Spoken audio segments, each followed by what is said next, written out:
It's officially the end of an era, as Skip and Shannon will be no more. It's a new day in sports media television. Been a very fascinating offseason with several big things happening in the sports media landscape. But yes, it has been announced Shannon Sharpe will be leaving not just Fox Sports, or not just Undisputed, but Fox Sports 1 as a whole. This is what the New York Post had to say about this, is Sharpe and Fox Sports, the parent company of Fox Sports 1, which airs Undisputed, have reached a buyout agreement, sources have told the Post. Sharpe's final show is expected to be aired after the 2023 NBA Finals conclude in June. Sharpe's popular Club Shay Shay podcast, which draws a big audience on social media and YouTube, will also be leaving Fox Sports, a source said. So yeah, a pretty big deal. And one thing I do wonder, I haven't seen this clarified, does Sharpe get to keep the Club Shay Shay name,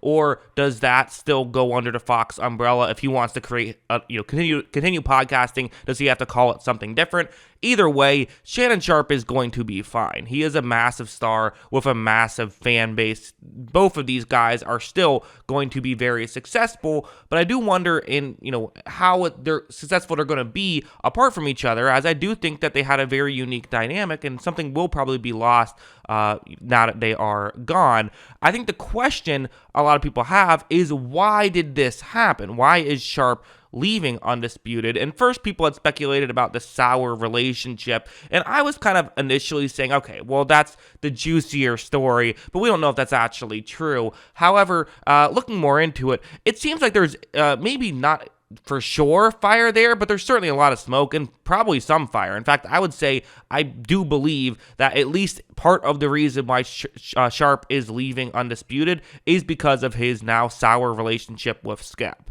For one thing, you see a couple of tweets that these aren't his tweets, but these are tweets that he has liked recently, as just a few hours before recording this video. One saying FS1 keeping real Skip Bayless and losing Jenny Taft and Shannon Sharpe is like a music promoter keeping Weird Al Yankovic, but getting rid of Lady Gaga and James Brown. Which, listen, I'm not going to take any Weird Al slander here, but you get the idea. Definitely, people are saying that it was not the smart decision by FS1 to get rid of Skip and keep Shannon. Of course, people were going to say that, but the fact that Sharpe liked it leads you to believe that maybe there is some animosity there. And the other one right below it, which says their relationship got progressively worse over the last 2, maybe 3 years, because Skip fought for him to be on that show, but I feel like Skip couldn't stand Shannon succeeding without, and that's when Skip was taking pot shots on air. So Sharpe liking tweets that are bashing Skip Bayless leads to believe that maybe there is some animosity.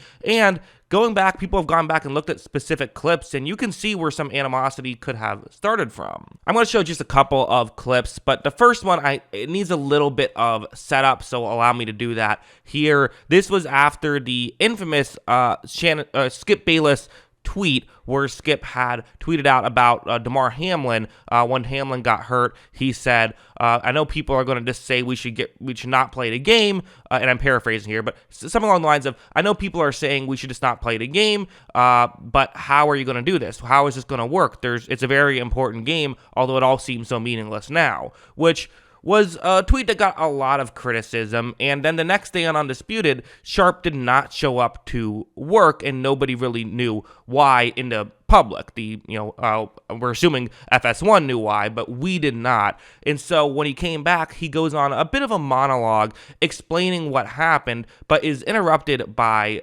Skip, and I'm going to play it right when the interruption happens. Disagree with the tweet, and hopefully Skip would take it down. But I didn't want it. Well, time out. I'm not going to take it down because I stand by what I tweeted. Skip, let me finish. All right, okay. Go ahead. No, you go. Go ahead, let's go, Jen. Okay. I mean, I cannot even get through a monologue without you interrupting me. Well, you could have came back, Skip. Well, I thought, Skip, just let. I didn't know you were going to bring up No, this. I was just going to say, Skip, I didn't want to yesterday to get into a situation where Damar Hamlin was the issue. We should have been talking about him and not get into your tweet. That's what I was going to do. But you can't even let me finish my opening monologue without you interrupting. Okay. I was under the impression you weren't going to bring this up because nobody here had a problem with that tweet. No. Clearly, the bosses wanted you to offer explanation. So clearly, somebody. No, they did not have. Nobody. Let's go, Jen. So yeah, definitely a surprise. That is, they are not really getting along in that clip. And listen, again, it should be mentioned, it's possible they've had some rough patches over their relationship, but still like each other. That certainly has happened. I think we've seen long time, TV personalities get in fights on air, but then, still like each other. But that's definitely a pretty harsh one. Also, just to clarify what happened at the end there, just in honor of fairness, what Bayless said about the situation was when Sharpe said that the bosses wanted you to they had some issues with it. Bayless said all they said was, hey, Skip, make sure you clarify your tweet, make sure you post a tweet clarifying, which Bayless immediately did, and he agreed with doing. So that's what that is. But yeah, definitely something you can see the relationship starting to sour a little bit, like I said. And that wasn't the only instance where they've had really a heated argument on air. There was another one when they were, but get this, talking about if Tom Brady is good or not. I know, what a novel concept to do a segment about. And this was, Sharpe had criticized Brady, and Bayless wasn't having it. Still playing at a high level at 45 when you had to stop at 35. Skip, that's what you do. That's the point. That's what you do. Every time I call something into question, I'm jealous. No, Skip, I did what I did. I never said you were jealous of Baker Mayfield. Skip, I did what I did. You make it seem like I was a bum. I'm in the effing Hall of Fame. Okay, I got 3 Super Bowls. So what? So what? He's way better than you were. I'm better than you. Better. Skip, what did I got to see what you do? You take personal shots. No, I don't take personal shots. You started it. Time out. You would take a personal shot at me. I didn't take a personal shot at you. Wait a minute. What are you talking about? You would take a personal. Put your glasses back on. Can I finish? You're willing to take a personal shot at me to say this man is better than me because I say he's playing bad this year? Well, because you Go ahead. You disrespect him. It's just so. You know what? It's beneath your dignity. You would disrespect me to support him. No, well, I'll support him over anybody because he's the greatest player who ever played your game, and it's by far. Have at it. Okay, Take off, I'm going to have at it because I'm going to have at you. I think there's several ways to take this. Again, clearly Bayless offended Sharpe with talking about saying that Sharpe wasn't as good of a football player as Tom Brady, which, okay, kind of a weird thing to say. But again, this is where things get a little bit odd in talking about these clips because we all know there's a bit of WWE style wrestling to these segments. There is a bit of playing things up for the cameras. We know that that's an element of how these things operate. They're not just genuinely like that. If they were sitting at a bar table talking about sports, they wouldn't act the exact same way. We just know that about the way these shows work. And so I do wonder if to some degree we also saw moments of Bayless kind of doing that thing of playing the game, and maybe it frustrated Sharpe as sometimes the lines get blurred as to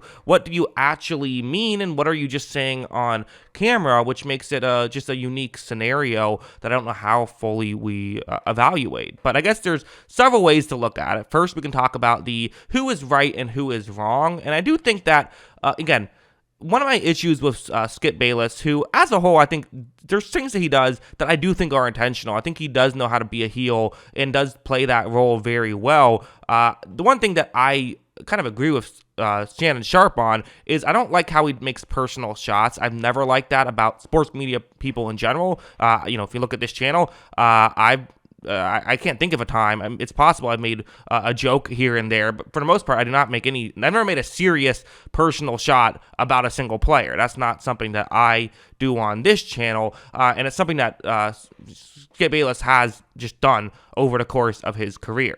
I also think that just the way their careers are moving from here on out, I think that this could hurt Skip a lot more than it could hurt Shannon. I think that for Skip Bayless, he's always been the heel, but I think with Shannon Sharpe, he's become way more likable than he ever has been. I think people actually kind of have come around on Bayless, largely due to the fact that I feel like it makes it more clear that he is the heel for TV, but a good guy deep down. That's kind of always been his, I feel like his brand in a lot of ways in the Undisputed era, and I think that having someone as charismatic as Shannon Sharpe makes him feel more likable as well, just being in the same room. And I do think that if he goes back to having a Stephen A. Smith type counterpart, it's not going to go as well. And meanwhile, for Shannon Sharpe, well, I certainly think that, again, I think both these guys are going to be fine. People are going to tune in to see these two guys in whatever they end up doing. But for someone like Shannon Sharpe, I do also wonder if this could hurt his career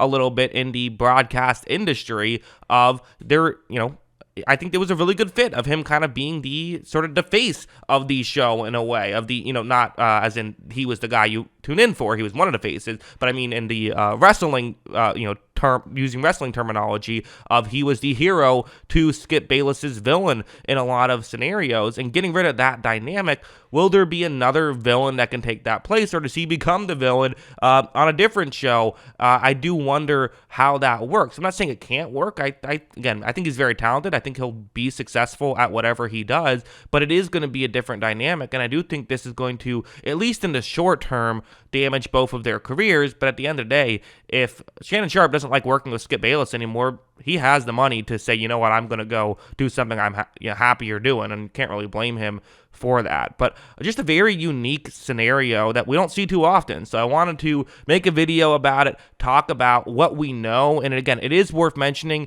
that despite all these things being said, there is still we haven't heard any official statement from either of them. Sharpe has not tweeted about this. They are doing a show actually currently as I'm recording this video, but they have not talked about the breakup or anything like that. So I'm assuming they're not going to, and they have not mentioned it in any way. All Skip Bayless has tweeted out since this is the just plugs for the show still. So as of right now, it feels like we know the information that we're probably going to know. And if more information comes out, I'll put it in the comments below or make a follow-up video. But yeah, those are my thoughts. What are yours? Let me know in the comments below. Always love hearing from you. And of course, as always, thanks for watching.